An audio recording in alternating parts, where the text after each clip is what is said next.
Good morning, Reed here, back at Orchestra Farm. Thanks for joining me today. It's a lovely overcast day.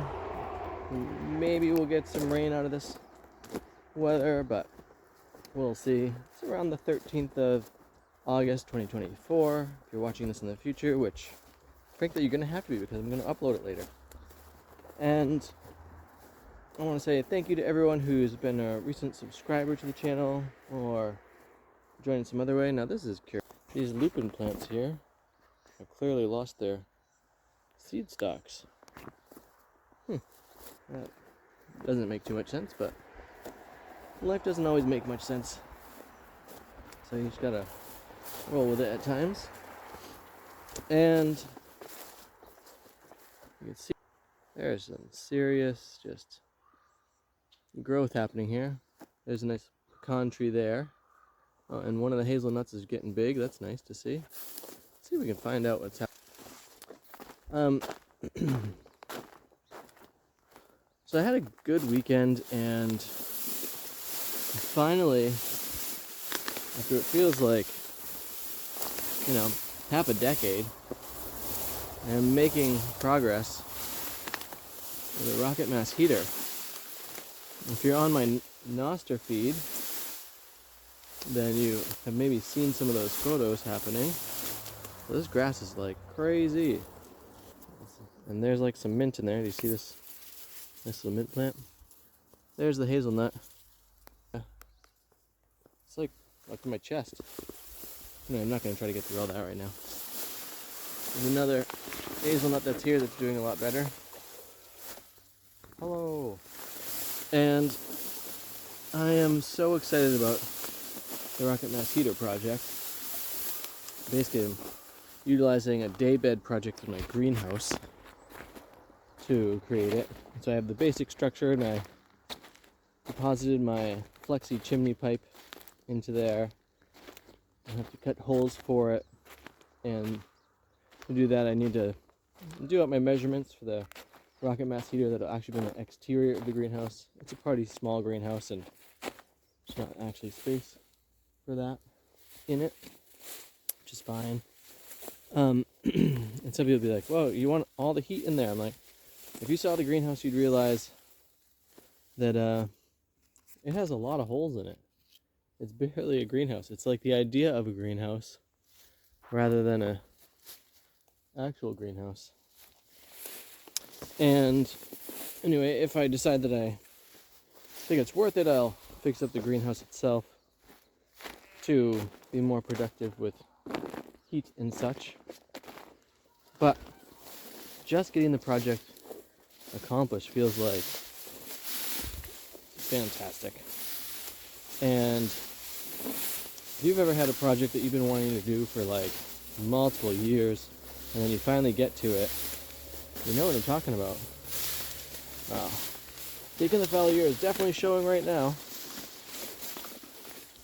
There's lots of blackberry in the way, and the path is huge. To which I got a call over the weekend as well about the farm here and doing some stuff. Walnuts. They're actually technically in pots right now. But I'm gonna remove them this fall once they've dropped their leaves for the year. All right.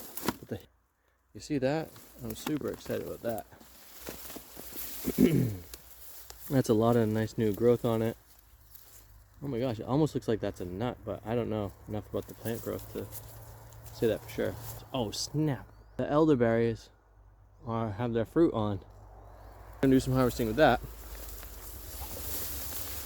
I know I'm jumping around a bit, but it was kind of a big weekend in our world out here.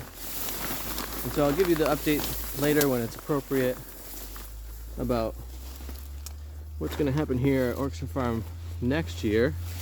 I've got a bunch of conversations that need to happen for that. These raspberries are going ballistic, and somewhere down here is a pawpaw. It has not made it up. Some of the raspberries have spikes. That's always exciting. Anyway, I don't really see that.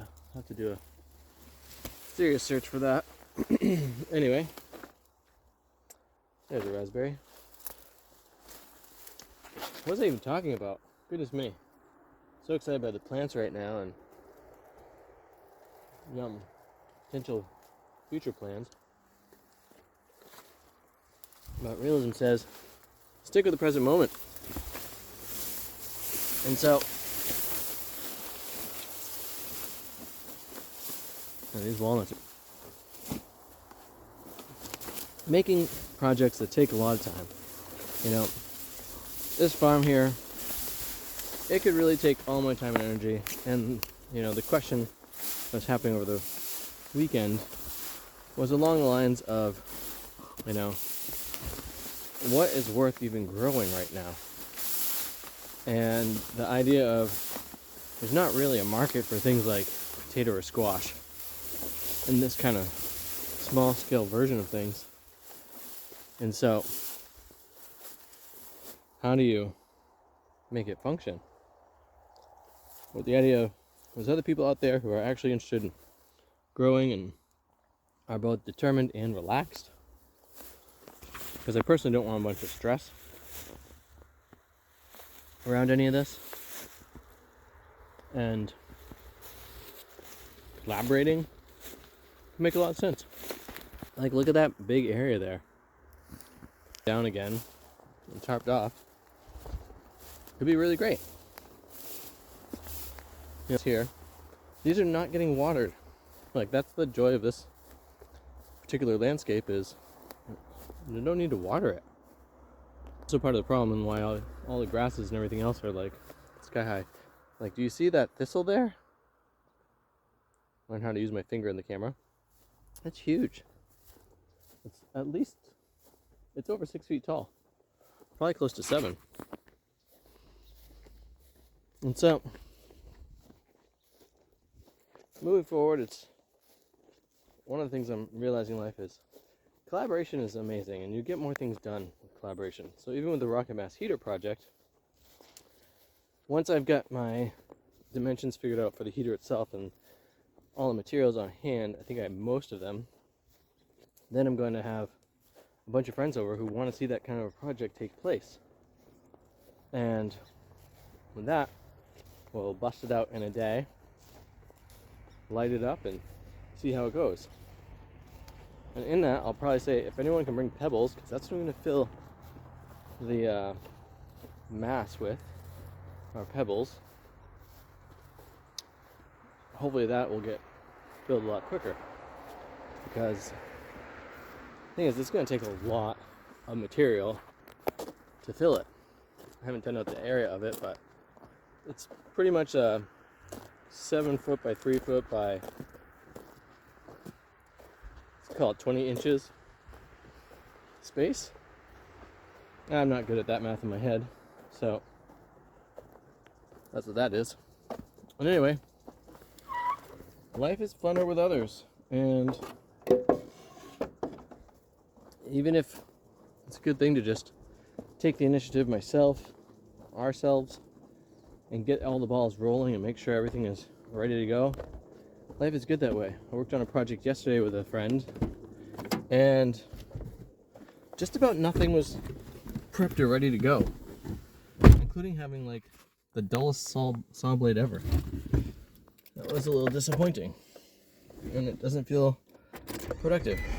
So I'd love to hear how your projects are going and what the long and short term goals are for things, and if you're thinking about next year at all and what that's all panning out to be. Thanks for subscribing to the channel here. Thanks for liking, sharing the videos. Thanks for all the comments that are coming in. And I hope that you all have too much fun.